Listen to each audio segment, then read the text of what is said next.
Assalamualaikum warahmatullahi wabarakatuh.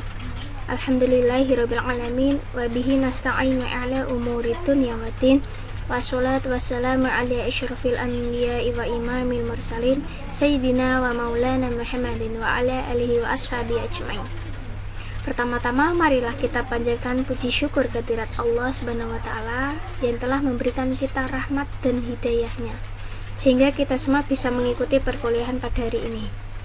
Shalawat serta salam kami haturkan kepada junjungan kita Nabi Muhammad Shallallahu Alaihi Wasallam yang kita nantikan syafaatnya kelak di yaumil qiyamah. Amin. Amin ya rabbal alamin. Kemudian di sini kami atas nama kelompok 3 akan menyampaikan kawasan pemanfaatan dalam mata kuliah teknologi pendidikan pada hari ini. Sebelum kita mulai, marilah kita membaca basmalah dengan harapan apa yang kita pelajari pada hari ini bisa membawa manfaat dan berkah untuk kita semua. Amin. Bismillahirrahmanirrahim. Kepada yang terhormat Ibu Nuraini Widyastuti, SPD MKom selaku dosen mata kuliah teknologi pendidikan, dan teman-teman PAI A7 yang kami banggakan. Di sini kami akan menyampaikan sedikit tentang kawasan pemanfaatan. Sebelumnya, pemanfaatan itu apa sih? Pemanfaatan adalah aktivitas menggunakan proses dan sumber untuk belajar. Fungsi pemanfaatan ini sangat penting karena membicarakan kaitan antara pembelajar dengan bahan atau sistem pembelajaran. Kemudian bagaimana sih prosedur untuk merancang pemanfaatan media dalam mengajar? Nah, sebagai seorang guru kita harus tahu dong, kita harus tahu bagaimana prosedur untuk merancang pemanfaatan media dalam mengajar. Yang pertama, analyze learner atau menganalisis pembelajaran. Yang kedua, state objective atau merumuskan tujuan. Yang ketiga, select media and materials atau memilih media dan bahan. Yang keempat, utilize media and materials atau menggunakan media dan bahan. Yang kelima, require learner participation atau melibatkan siswa. Dan yang terakhir, evaluate and revise, penilaian dan revisi. Yang pertama, menganalisis pembelajaran. Sebelum pembelajaran dimulai, sebagai seorang guru kita harus menganalisis terlebih dahulu materi apa yang akan kita sampaikan. Terus kemudian yang kedua, merumuskan tujuan. Kita harus merumuskan tujuan dari apa yang akan kita sampaikan sebelum menyampaikan. Nah, kemudian yang ketiga, memilih media dan bahan. Media dan bahan ini sebagai penunjang untuk siswa lebih bisa memahami, lebih mudah untuk menangkap apa yang kita sampaikan. Setelah kita memilih media dan bahannya, kita menggunakan media dan bahan tersebut. Kemudian melibatkan siswa. Nah, dalam KBM, dalam kegiatan belajar mengajar, tidak melulu guru yang aktif, guru yang memberikan materi dengan guru terus.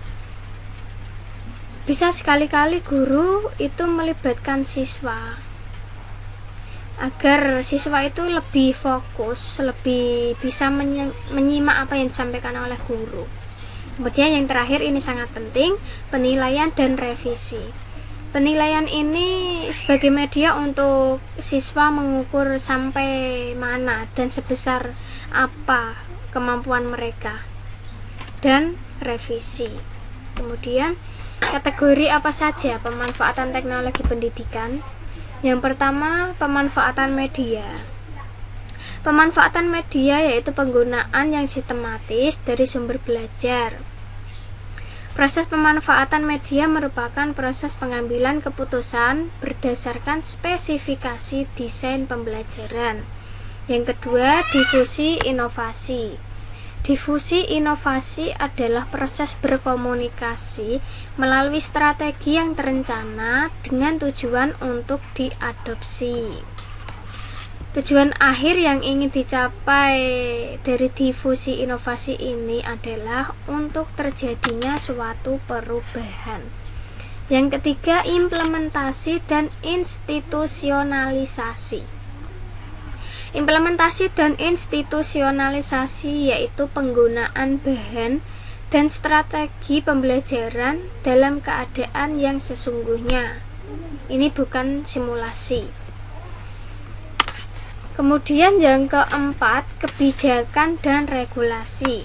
Kebijakan dan regulasi ini adalah aturan dan tindakan yang memengaruhi difusi dan pemanfaatan teknologi pembelajaran. Kebijakan dan peraturan biasanya dihambat oleh dua masalah, yang pertama etika, yang kedua ekonomi.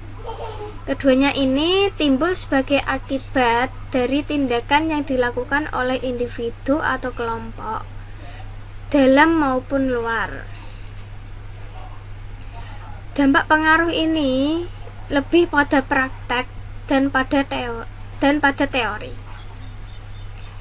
Bidang teknologi pembelajaran telah ikut berjasa dalam penentuan kebijakan tentang televisi masyarakat, hukum hak cipta, standar peralatan dan program, serta pembentukan unit administrasi yang mendukung teknologi pembelajaran.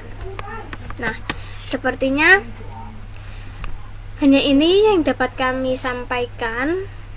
Nanti kurang lebihnya mohon untuk Ibu dosen bisa menambahi, karena pengetahuan kami sangat sedikit ya, dan segala kelebihan hanya milik Allah Subhanahu wa Ta'ala, dan segala kekeliruan murni dari kami sendiri.